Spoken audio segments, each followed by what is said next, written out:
ओम शांति, ओम शांति, ओम शांति, ओम शांति, ओम शांति। ओम शांति। आज 21 मार्च 2025 प्रातः मुरली ओम शांति बाप दादा मधुबन। आज बाबा ने मीठी मधुर मुरली में समय की पहचान बताई है कि ये जो भक्ति का समय है वह अब पूरा हुआ है। तो बाप स्वयं इस धरा पर अब आए हैं। बाबा ने कहा कि तुम्हें पावन बनना है, पावन बनकर योग बल से सारी दुनिया को भी, सारी सृष्टि को भी पावन बनाना है। पावन बनने का एक ही आधार है, बाप की याद। जितना जितना याद का बल भरता जाएगा उतनी पावनता आती जाएगी सृष्टि में भी, और सभी जल, वायु, अग्नि, पृथ्वी, आकाश, है ना, ये प्रकृति के पांचों तत्व भी पावन बनते जाएंगे। लेकिन उसका आधार है हम मनुष्य आत्माओं को योग का बल इकट्ठा करना है। मनुष्य अपने कर्म से प्रकृति को भी प्रभावित करता है। तो बाप आए हैं तुम्हें स्वयं अपना और अपनी जायदाद का परिचय देते हैं, बताते हैं कि मैं कौन हूँ और मैं तुम्हें क्या वर्षे में देता हूँ। तो सुनते हैं आज के डायरेक्ट ईश्वरीय महावाक्य। ओम शांति। बाबा कहते, मीठे बच्चे, तुम्हें अपने योग बल से सारी सृष्टि को पावन बनाना है। तुम्हें अपने योग बल से सारी सृष्टि को पावन बनाना है। तुम योग बल से ही माया पर जीत पाकर जगत जीत बन सकते हो। तुम योग बल से ही माया पर जीत पाकर जगत जीत बन सकते हो। आज की मुरली से प्रश्न है, बाप का पाठ क्या है? उस पाठ को तुम बच्चों ने किस आधार पर जाना है? क्या है बाप का पाठ? और उस पाठ को तुम बच्चों ने किस आधार पर जाना है? क्या करते हैं बाप आकर? क्या है बाप का पाठ? मनुष्य से देवता बनाने का। मनुष्य से देवता बनाने का। और क्या पाठ है बाप का? बाप का पाठ, बाप श्रीमत पर चलेगा। बाप का पाठ सुनते हैं बाबा का उत्तर। बाप का पाठ है सबके दुख हरकर सुख देना, रावण की जंजीरों से छुड़ाना। जब बाप आते हैं तो भक्ति की रात पूरी होती है। बाप तुम्हें स्वयं अपना और अपनी जायदाद का परिचय देते हैं। तुम एक बाप को जानने से ही सब कुछ जान जाते हो। तुम एक बाप को जानने से ही सब कुछ जान जाते हो। गीत चला, तुम ही हो माता पिता, तुम ही हो बंधु सखा, तुम ही। ओम शांति। माना मैं शांत स्वरूप आत्मा हूँ, शांति मेरा है। बाबा कहते, मीठे बच्चे अब घर वापस जाना है। ओम शांति। बाबा कहते कि बच्चों ने ओम शांति का अर्थ समझा है। बाप ने समझाया है, हम आत्मा हैं। इस सृष्टि ड्रामा के अंदर हमारा मुख्य पार्ट है। किसका पार्ट है? आत्मा शरीर धारण कर पाठ बजाती है। तो बच्चों को अब आत्म अभिमानी बना रही हैं। इतना समय देह अभिमान में थे, अब अपने को आत्मा समझ बाप को याद करना है। हमारा बाबा आया हुआ है ड्रामा प्लान अनुसार। बाप आते भी हैं रात्रि में। कब आते हैं? उसकी तिथि तारीख कोई नहीं है। तिथि तारीख उनकी होती है जो लौकिक जन्म लेते हैं। यह तो पारलौकिक बाप, इनका लौकिक जन्म नहीं है। श्री कृष्ण की तिथि तारीख समय आदि सब देते हैं, इनको तो कहा जाता है दिव्य जन्म। क्या कहा जाता है बाप के जन्म को? बाप इनमें प्रवेश कर बताते हैं कि यह बेहद का ड्रामा है। उसमें आधा कल्प है रात। जब रात अर्थात घोर अंधियारा होता है तब बाप कहते मैं आता हूँ। तिथि तारीख कोई नहीं। इस समय भक्ति भी तमो प्रधान है। आधा कल्प है बेहद का दिन। बाप खुद कहते हैं मैं इनमें प्रवेश किया है, मैंने इनमें प्रवेश किया है। गीता में है भगवान वाच परंतु भगवान मनुष्य हो नहीं सकता। श्री कृष्ण भी दैवी गुणों वाला है। यह मनुष्य लोक है, यह देव लोक नहीं है। गाते भी हैं ब्रह्मा देवताए नमः, वह है सूक्ष्म वतनवासी।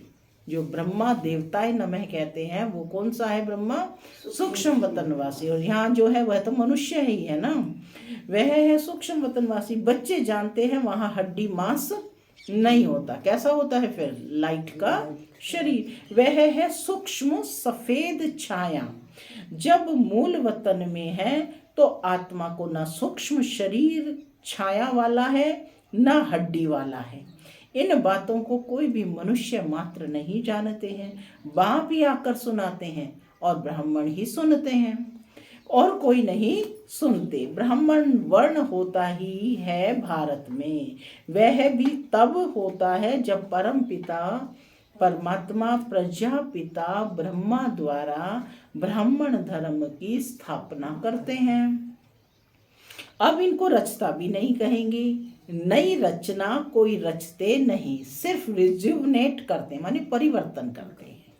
बुलाते भी हैं हे बाबा पतित दुनिया में आकर हमको पावन बनाओ। अभी तुमको पावन बना रहे हैं। तुम फिर योग बल से इस सृष्टि को पावन बना रहे हो। माया पर तुम जीत पाकर जगत जीत बनते हो। योग बल को साइंस बल भी कहा जाता है। क्या कहा बाबा ने? योग बल को साइंस बल कहा जाता है। क्योंकि योग माना साइलेंस में रहना, और साइंस की इन्वेंशन कैसे निकलेगी? साइलेंस से निकलेगी। ठीक है ना, साइंस से साइलेंस नहीं आया, साइलेंस से साइंस आई है। तो कहते हैं योग बल को साइंस बल भी कहा जाता है। ऋषि मुनि आदि सब शांति चाहते हैं परंतु शांति का अर्थ तो जानते नहीं। यहाँ तो जरूर पाठ बजाना है ना। शांति धाम है स्वीट साइलेंस होम। क्या है शांति धाम? स्वीट साइलेंस होम, क्योंकि वहाँ पर स्वीट बाप रहता है, शांति का सागर है ना वो। तो कहते हैं शांति धाम है स्वीट साइलेंस होम। तुम आत्माओं को अब यह मालूम है कि हमारा घर शांति धाम है। यहाँ हम पाठ बचाने आए हैं। बाप को भी बुलाते हैं हे पतित पावन दुख हरता सुख करता, आओ हमको इस रावण की जंजीरों से छुड़ाओ। भक्ति है रात और ज्ञान है दिन। रात मुर्दाबाद होती है फिर ज्ञान जिंदाबाद होता है। यह खेल है सुख और दुख का। तुम जानते हो पहले हम स्वर्ग में थे, फिर उतरते उतरते आकर नीचे हेल में पड़े हैं। कलयुग कब खलास होगा, फिर सतयुग कब आएगा, यह कोई नहीं जानते। तुम बाप को जानने से बाप द्वारा सब कुछ जान गए हो। मनुष्य भगवान को ढूंढने के लिए कितना धक्का खाते हैं, बाप को जानते ही नहीं। जाने तब जब बाप आकर अपना और जायदाद का परिचय दे। वर्षा बाप से ही मिलता है, माँ से नहीं। इनको मम्मा भी कहते हैं परंतु इनसे वर्षा नहीं मिलता। इनसे इनको याद भी नहीं करना है। ब्रह्मा विष्णु शंकर भी शिव के बच्चे हैं। क्या कहा बाबा ने? ब्रह्मा विष्णु शंकर भी शिव के बच्चे हैं, तो उनको भी याद नहीं करना। यह भी कोई नहीं जानते। बेहद की सारी दुनिया का रचयिता एक ही बाप है, बाकी सब है उनकी रचना या हद के रचयिता। अब तुम बच्चों को बाप कहते हैं मुझे याद करो तो तुम्हारे वे कर्म विनाश हों। मनुष्य बाप को नहीं जानते तो किसको याद करे? इसलिए बाप कहते हैं कितने निधन के बन पड़े हैं। ये भी ड्रामा में नोट है। भक्ति और ज्ञान दोनों में सबसे श्रेष्ठ कर्म है दान करना। भक्ति मार्ग में ईश्वर अर्थ दान करते हैं। किस लिए? कोई कामना तो जरूर रहती है। समझते हैं जैसा कर्म करेंगे वैसा फल दूसरे जन्म में पाएंगे। इस जन्म में जो करेंगे उसका फल दूसरे जन्म में पाएंगे। जन्म जन्मांतर नहीं पाएंगे। एक जन्म के लिए फल मिलता है। सबसे अच्छे से अच्छा कर्म होता है दान। दानी को पुण्य आत्मा कहा जाता है। भारत को महादानी कहा जाता है। भारत में जितना दान होता है उतना और कोई खंड में नहीं। बाप भी आकर बच्चों को दान करते हैं, बच्चे फिर बाप को दान करते हैं। बाप आकर के बच्चों को दान करते हैं। क्या दान करते हैं? अविनाशी ज्ञान रत्नों का दान, जो और कोई नहीं देता। और ऐसा अखुट दान देते हैं जो पूरा कल्प चलता है ना। कहते हैं बाबा आप आएंगे तो हम अपना तन मन धन सब आपके हवाले कर देंगे। आप बगैर हमारा कोई नहीं। बाप भी कहते हैं मेरे लिए तुम बच्चे ही हो। मुझे कहते ही हैं हेवनली गॉड फादर, अर्थात स्वर्ग की स्थापना करने वाला। मैं आकर तुमको स्वर्ग की बादशाही देता हूँ। क्या देते हैं बाबा? स्वर्ग की बादशाही। बच्चे मेरे अर्थ सब कुछ दे देते हैं। बच्चे कहते हैं ना तन मन धन सब कुछ बाबा आपका। तो कहते बच्चे मेरे अर्थ सब कुछ दे देते हैं। बाबा सब कुछ आपका है। भक्ति मार्ग में भी कहते थे बाबा यह सब कुछ आपका दिया हुआ है। फिर वह चला जाता है तो दुखी हो जाते हैं। वह है भक्ति काल। भक्ति का अल्पकाल का सुख। कल भी कहा ना कि क्षण भंगुर सुख है। जो अल्पकाल का है वो कैरी फॉरवर्ड नहीं होता, वो हम नहीं साथ में जाता है। बाप समझाते हैं भक्ति मार्ग में तुम मुझे दान पुण्य करते हो इनडायरेक्ट, उसका फल तो तुमको मिलता रहता है। अब इस समय मैं तुमको कर्म अकर्म और विकर्म का राज बैठ समझाता हूँ। भक्ति मार्ग में तुम जैसे कर्म करते हो उसका अल्पकाल सुख भी मेरे द्वारा तुमको मिलता है। इन बातों का दुनिया में किसी को पता नहीं है। इसीलिए कहा गया है कि किया गया श्रेष्ठ कर्म कभी बेकार नहीं जाता है। हम सोचते हैं ना हमने इतना किया हमें फल तो मिला नहीं और हमारे साथ, लेकिन वो कब मिलेगा? वो जब ड्रामा में उसका पार्ट होगा ना। तो कहते हैं इन बातों को दुनिया में किसी को पता नहीं। बाप ही आकर कर्मों की गति समझाते हैं। सतयुग में कभी कोई बुरा कर्म करते ही नहीं। सदैव सुख ही सुख है। याद भी करते हैं सुखधाम स्वर्ग को। आज भी याद करते हैं ना सुखधाम और स्वर्ग को। अभी बैठे हैं नरक में, फिर भी कह देते फलाना स्वर्ग पधारा। आत्मा को स्वर्ग कितना अच्छा लगता है। आत्मा ही कहती है ना फलाना स्वर्ग पधारा, परंतु तमो प्रधान होने के कारण उनको कुछ भी पता नहीं पड़ता है कि स्वर्ग क्या है नर्क क्या है। बेहद का बाप कहते तुम सब कितने तमो प्रधान बन गए हो। ड्रामा को तो जानते नहीं, समझते भी हैं कि सृष्टि का चक्र फिरता है तो जरूर हूबहू फिरेगा ना। इस बात को समझना है बहुत गहराई से कि सृष्टि का चक्र फिरता है तो जरूर हूबहू फिरेगा ना। सारे चक्र कैसे फिरते हैं? हूबहू फिरते हैं। वह सिर्फ कहने मात्र कह देते हैं। अभी यह है संगम युग। इस एक ही संगम युग का गायन है। आधा कल्प देवताओं का राज्य चलता है, फिर वह राज्य कहाँ चला जाता है, कौन जीत लेते हैं, यह भी किसी को पता नहीं है। बाप कहते हैं रावण जीत लेता है। उन्होंने फिर देवताओं और असुरों की लड़ाई बैठ दिखाई है। अब बाप समझाते हैं 5 विकारों रूपी रावण से हारते हैं फिर जीत भी पाते हैं। रावण पर तुम तो पूज्य थे, फिर पुजारी पतित बन जाते हो तो रावण से हारे ना। ये तुम्हारा दुश्मन होने के कारण तुम सदैव जलाते आए हो। रावण को कब से जला रहे हो? द्वापर से। उसको सदा जलाते ही आते हैं, देखो फिर भी नहीं जलता, है ना, फिर भी विकार जो है उत्पन्न होते रहते हैं। तो परंतु तुमको पता नहीं है। अब बाप समझाते हैं रावण के कारण तुम पतित बने हो। इन विकारों को ही माया कहा जाता है। माया जीत जगत जीत। ये रावण सबसे पुराना दुश्मन है। अभी श्रीमत से तुम इन 5 विकारों पर जीत पाते हो। बाप आए हैं जीत पहनाने। क्या करने आए हैं बाप? जीत पहनाने। ये खेल है ना, माया ते हारे हार और माया ते जीते जीत। कल बाबा ने कौन सा खेल का वर्णन किया था? माया मच्छंदर का खेल, है ना। आज बाबा बता रहे हैं कि यह खेल है। बाप आए हैं तुम्हें जीत पहनाने। माया ते हारे हार, माया ते जीते जीत। जीत बाप ही पहनाते हैं, इसलिए इनको सर्वशक्तिमान कहा जाता है। रावण भी कम शक्तिमान नहीं है, परंतु वह दुख देते हैं, इसलिए गायन नहीं है। रावण है बहुत दुष्टर, तुम्हारी राजाई ही छीन लेते हैं। अभी तुम समझ गए हो कि हम कैसे हारते हैं, फिर कैसे जीत पाते हैं।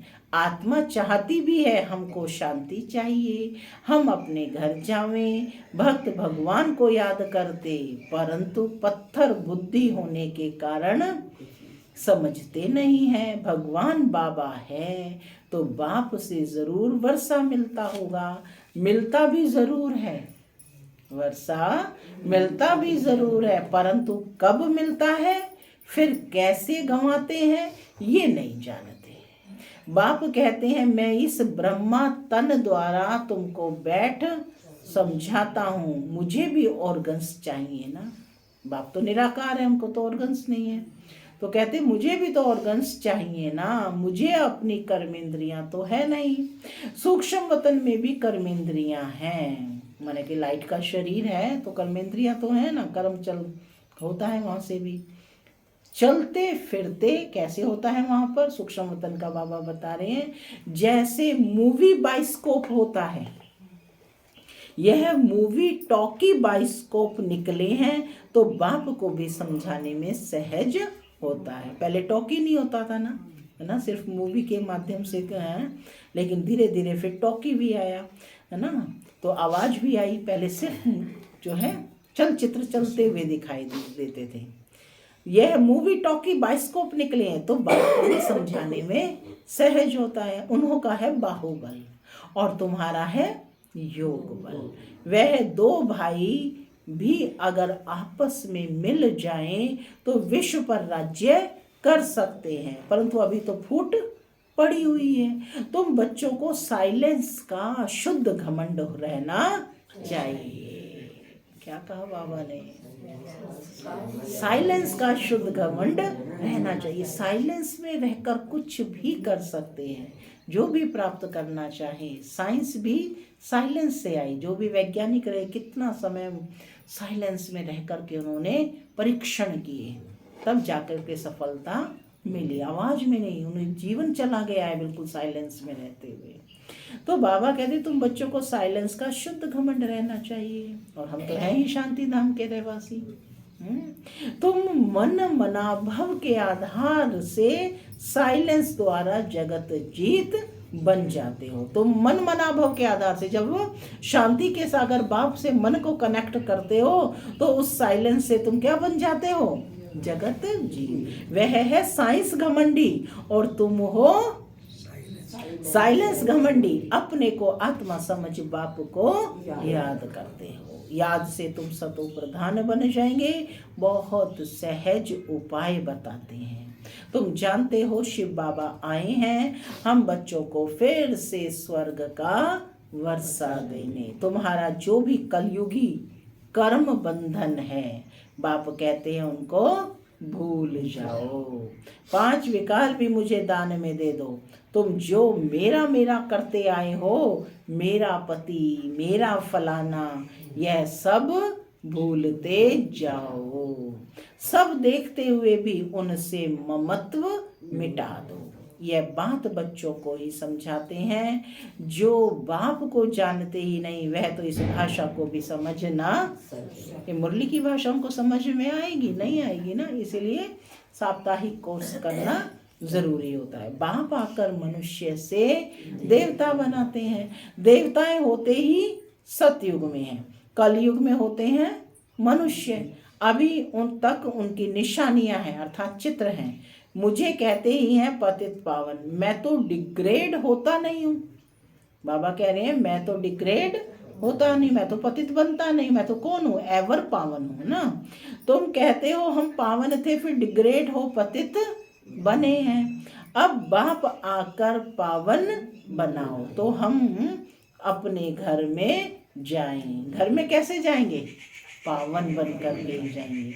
यह है स्पिरिचुअल नॉलेज। अविनाशी ज्ञान रतन है ना, यह है नई नॉलेज। अभी तुमको यह नॉलेज सिखाता हूँ। रचयिता और रचना के आदि मध्य अंत का राज बताता हूँ। अभी यह तो है पुरानी दुनिया। इसमें तुम्हारे जो भी मित्र संबंधी आदि हैं, देह सहित सबसे ममत्व निकाल दो। जिस काम करना है आज सारा दिन योग युक्त रहकर देखो कहाँ कहाँ दृष्टि जाती है, किस किस संबंधी में जा रही है। देह सहित सब से ममत्व निकाल दो। उसका मतलब ये नहीं अपने सामाजिक कर्तव्य पूरे नहीं करें, वह करने हैं, करते हुए भी डिटैच रहना है। अभी तुम बच्चे अपना सब कुछ बाप हवाले करते हो। बाप फिर स्वर्ग की बादशाही किस जन्मों के लिए तुम्हारे हवाले कर देते हैं। लेन देन तो होती है ना। बाप तुमको 21 जन्मों के लिए राज्य भाग्य देते हैं। 21 जन्म 21 पीढ़ी गाए जाते हैं ना, अर्थात 21 जन्म पूरी लाइफ चलती है। बीच में कभी शरीर छूट नहीं सकता, अकाले मृत्यु नहीं होती जैसे इस समय हो रही है ना। तुम अमर वन और अमरपुरी के मालिक बनते हो। तुमको कभी काल खा ना सके। अभी तुम मरने के लिए पुरुषार्थ कर रहे हो। बाप कहते हैं किसके लिए पुरुषार्थ कर रहे हो? मरने के लिए पुरुषार्थ कर रहे हो। किससे मरना है? अपने से। पुरानी देह, पुराने स्वभाव, पुराने संस्कार, पुराने संबंधी, पुराना है ना दुनिया, सब से मरना है, मरजीवा बनना है। तो बाबा कहते कि अभी तुम मरने के लिए पुरुषार्थ कर रहे हो। बाप कहते हैं देह सहित देह के सब संबंध छोड़ एक बाप से संबंध रखना है। अब जाना ही है सुख के संबंध में। क्यों कहा? क्योंकि दुनिया ही संबंध हमें दुख देते हैं, तो इसलिए बाप कह रहे हैं अब जाना ही है सुख के संबंध में। दुख के बंधनों को भूलते जाएंगे। गृहस्थ व्यवहार में रहते पवित्र बनना है। बाप कहते हैं मामेकम याद करो, साथ साथ दैवी गुण भी धारण करो। इन देवताओं जैसा बनना है। यह एम ऑब्जेक्ट, ये लक्ष्मी नारायण स्वर्ग के मालिक थे। इन्होंने कैसे राज्य पाया, फिर कहाँ गए, यह किसी को भी पता नहीं है। अभी तुम बच्चों को दैवी गुण धारण करने हैं। किसको भी दुख नहीं देना है। बाप है ही दुख हरता सुख करता। तो तुमको भी सुख का रास्ता सबको बताना है, अर्थात अंधों की लाठी बनना है। अभी बाप ने तुमको ज्ञान का तीसरा नेत्र दिया है। तुम जानते हो बाप पार्ट कैसे बजाते हैं। ज्ञान का तीसरा नेत्र मिला तो बाप के पार्ट का भी पता चला, माने नॉलेज मिली ना कि कैसे बजाते हैं। अभी बाप जो तुमको पढ़ा रहे हैं यह पढ़ाई प्रायः लोप हो जाएगी। देवताओं में यह नॉलेज रहती नहीं। तुम ब्रह्मा मुख वंशावली ब्राह्मण ही रचता और रचना के ज्ञान को जानते हो, और कोई जान नहीं सकते। इन लक्ष्मी नारायण आदि में भी अगर ये ज्ञान होता तो परंपरा से चला आता, वहाँ ज्ञान की दरकार ही नहीं है। देवी देवताओं में ज्ञान नहीं था, ये नॉलेज नहीं थी, क्योंकि वहाँ है ही सदगति, वो फल को प्राप्त कर रहे हैं। अभी तुम सब कुछ बाप को दान देते हो, फिर बाप तुमको 21 जन्मों के लिए सब कुछ दे देते हैं। ऐसा दान कभी होता नहीं। तुम जानते हो हम सर्वंश देते हैं, हम सर्वंश देते हैं बाबा, ये सब कुछ आपका, ये तन मन धन मन वचन कर्म सब आपका, आप ही हमारे सब कुछ हो। इसीलिए क्या गायन है, त्वमेव माताश्च पिता त्वमेव त्वमेव बंधुश्च च सखा त्वमेव त्वमेव सर्व मम देव देव, कि तुम ही मेरे सब कुछ हो। तो कहते पाठ तो बजाते हैं ना, बच्चों को एडॉप्ट भी करते हैं, फिर खुद ही पढ़ाते हैं, फिर खुद ही गुरु बन सबको ले जाते हैं। था ना कल की मुरली में, बाबा कौन है, दलाल बन करके, है ना, तो गुरु बन सबको ले जाते हैं। कहते हैं तुम मुझे याद करो तो पावन बन जाएंगे, फिर तुमको साथ में ले जाऊंगा। ये यज्ञ रचा हुआ है, यह है शिव ज्ञान यज्ञ। नोट कर लो, क्या है यह, शिव ज्ञान यज्ञ। इसमें तुम तन मन धन सब स्वाहा कर देते हो, खुशी से सब अर्पण हो जाता है, बाकी आत्मा रह जाती है। बाबा बस अब हम आपकी श्रीमत पर ही चलेंगे। बाप कहते हैं गृहस्थ व्यवहार में रहते पवित्र बनना है। 60 वर्ष की आयु जब होती है तो वानप्रस्थ अवस्था में जाने की तैयारी करते हैं, परंतु वह कोई वापस जाने के लिए थोड़े ही तैयारी करते हैं। अभी तुम सतगुरु का मंत्र लेते हो, मन मना भव। किसका मंत्र ले रहे हो, बाप किसके रूप में है, सतगुरु के रूप में। कहते हैं सतगुरु का मंत्र लेते हो, और मंत्र क्या दिया है, मन मना भव। भगवान वाच, तुम मुझे याद करो तो तुम्हारे विकर्म विनाश होंगे। सबको कहो आप सबकी वानप्रस्थ अवस्था है, कोई बच्चा है, बूढ़ा है, जवान है, सबकी इस समय वानप्रस्थ अवस्था है, क्योंकि घर जाने का समय, वाणी से परे जाना है। शिव बाबा को याद करो, अब जाना है अपने घर। अच्छा, मीठे मीठे सिक्की लधे बच्चों प्रति माता पिता बाप दादा का याद प्यार और गुड मॉर्निंग। रूहानी बाप की रूहानी बच्चों को नमस्ते। हम रूहानी बच्चों की रूहानी माता पिता बाप दादा को गुड मॉर्निंग और नमस्ते नमस्ते। सदा रहो हंसते, बनो फरिश्ते। धारणा के लिए मुख्य सार पहला, कलयुगी सर्व कर्म बंधनों को बुद्धि से भूल 5 विकारों का दान कर आत्मा को सतो प्रधान बनाना है। एक ही साइलेंस के शुद्ध घमंड में रहना है। दूसरा, इस रुद्र यज्ञ में खुशी से अपना तन मन धन सब अर्पण कर सफल करना है। इस समय सब कुछ बाप हवाले कर 21 जन्मों की बादशाही बाप से लेनी है। आज का वरदान है, रोब के अंश का भी त्याग करने वाले, रोब के अंश का भी त्याग करने वाले स्वमानधारी पुण्य आत्मा भव। रोब के अंश का भी त्याग करने वाले स्वमानधारी पुण्य आत्मा भव। स्वमानधारी बच्चे सभी को मान देने वाले दाता होते हैं। दाता अर्थात रहम दिल। उनमें कभी किसी भी आत्मा के प्रति संकल्प मात्र भी रोब नहीं रहता। यह ऐसा क्यों? ऐसा नहीं करना चाहिए, होना नहीं चाहिए। ज्ञान यह कहता है क्या?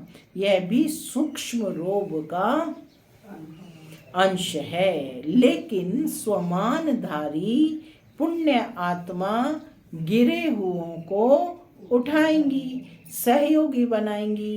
वह कभी यह संकल्प भी नहीं कर सकती कि यह तो अपने कर्मों का फल भोग रहे हैं, करेंगे तो जरूर पाएंगे, इन्हें गिरना ही चाहिए।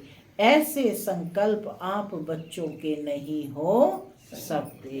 दुनिया में कहते ना कि ऐसे करा है तो ऐसे फल पाएंगे, तो बाबा कहते ऐसे संकल्प आप बच्चों के नहीं हो सकते। स्लोगन, संतुष्टता और प्रसन्नता की विशेषता ही उड़ती कला का अनुभव करती है। संतुष्टता और प्रसन्नता ही की विशेषता ही उड़ती कला का अनुभव कराती है।